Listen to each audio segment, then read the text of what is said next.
জীবনানন্দ দাশের বনলতা সেন। হাজার বছর ধরে আমি পথ হাঁটিতেছি পৃথিবীর পথে, সিংহল সমুদ্র থেকে নিশীথের অন্ধকারে মলয় সাগরে। অনেক ঘুরেছি আমি বিম্বিসার অশোকের ধূসর জগতে, সেখানে ছিলাম আমি আরও দূর অন্ধকারে বিদর্ভ নগরে।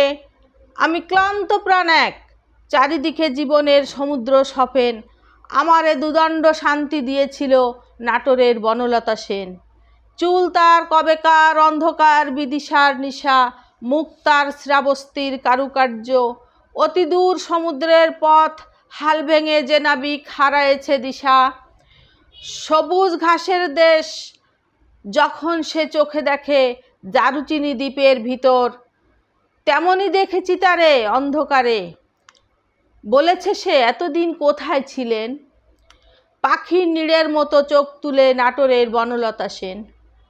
সমস্ত দিনের শেষে শিশিরের শব্দের মতন সন্ধ্যা আসে, ডানায় রৌদ্রের গন্ধ মুছে ফেলে চিল। পৃথিবীর সব রং নিভে গেলে পাণ্ডুলিপি করে আয়োজন, তখন গল্পের তরে জোনাকির রঙে ঝিলমিল।